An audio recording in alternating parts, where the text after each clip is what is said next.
Shalom Bapak Ibu dan Saudara yang terkasih dalam Tuhan Yesus. Puji Tuhan, kembali kita bertemu lagi dalam Renungan Happy Short Family.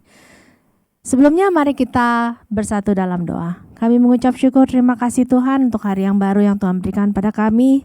Kembali kami mau datang hadirat-Mu Tuhan, kami mau mendengarkan sebagian daripada firman-Mu.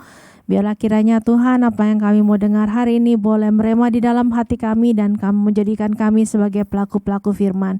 Di dalam nama Tuhan Yesus kami berdoa, amin. Judul renungan pada pagi hari ini adalah melihat tapi tidak melihat. Firman Tuhan terambil dari Lukas 6 ayat 39 sampai 42. Yesus mengatakan pula suatu perumpamaan kepada mereka, dapatkah orang buta menuntun orang buta? Bukankah keduanya akan jatuh ke dalam lubang?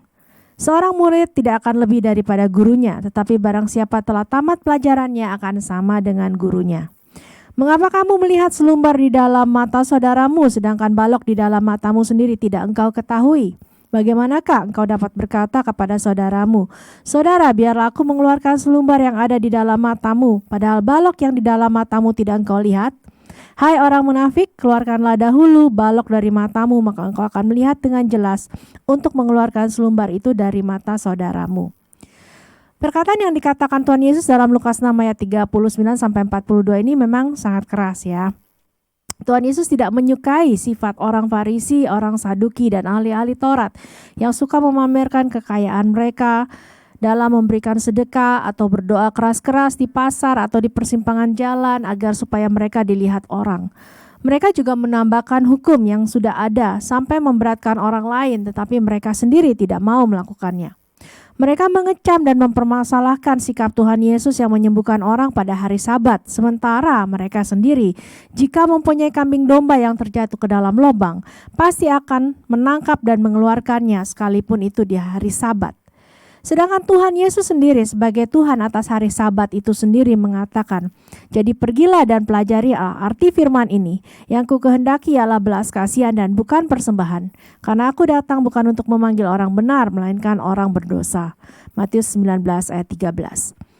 Beberapa waktu yang lalu Bapak Gembala pernah membawakan firman Tuhan mengenai benih ilahi, di mana salah satu tanda dari benih ilahi itu adalah kita dapat mengasihi sesama kita, bahkan musuh kita seperti yang diajarkan oleh Tuhan Yesus. Namun sayang, dalam kehidupan kita sehari-hari tanpa sadar kita berlaku seperti orang Farisi, orang Saduki, dan ahli Taurat. Mereka adalah orang-orang yang dapat melihat secara jasmani. Namun kesombongan mereka yang membuat mereka berpikir bahwa mereka telah menuruti hukum Allah dengan sempurna, menyenangkan hati Allah dengan persembahan mereka, membuat mereka walaupun secara jasmani melihat, meratakan, tetapi secara rohani mereka tidak melihat. Inilah yang dimaksudkan oleh Tuhan Yesus tentang bagaimana orang buta memimpin orang buta. Orang yang melihat tetapi tidak melihat.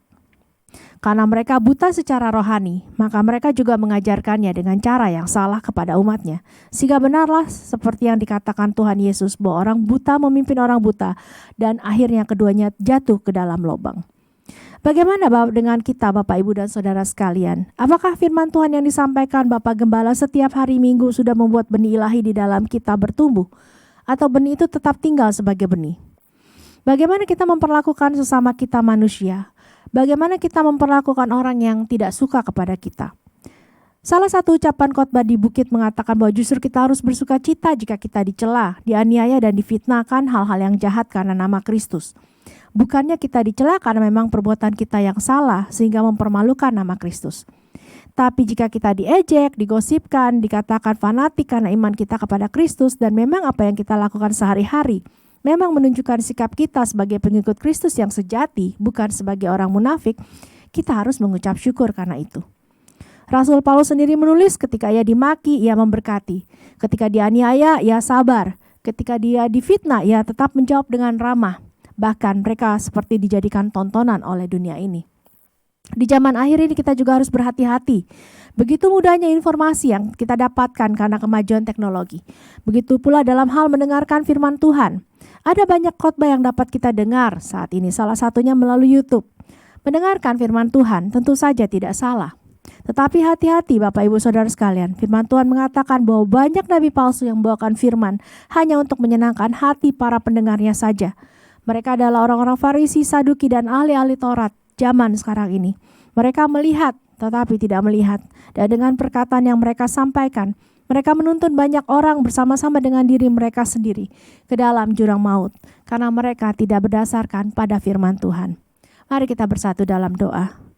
Kami mengucap syukur terima kasih Tuhan untuk firman-Mu pada pagi hari ini Tuhan. Mengingatkan kami Tuhan untuk kami tidak menghakimi sesama kami, untuk kami tidak melihat balok yang ada di selumbar yang ada di depan mata saudara kami, tetapi kami sendiri tidak melihat balok yang ada di mata kami. Terlebih dulu Tuhan, kami mau belajar merendahkan diri kami mau belajar Tuhan hidup tulus di hadapan-Mu. Dan kalaupun ada saudara kami yang salah, biar kiranya Tuhan kami bisa memberikan nasihat dengan penuh kasih Tuhan, agar kami boleh membawa dan menyelamatkan kembali saudara kami itu ke jalan-Mu yang benar. Terima kasih Tuhan, di dalam nama Tuhan Yesus kami berdoa dan mengucap syukur. Amin. Berjaga-jagalah senantiasa dalam segala keadaan, jagalah kekudusan hatimu dan hidupmu, dan berawas-awaslah dalam setiap ajaran. Amin. Tuhan Yesus memberkati, sampai jumpa dalam renungan berikutnya.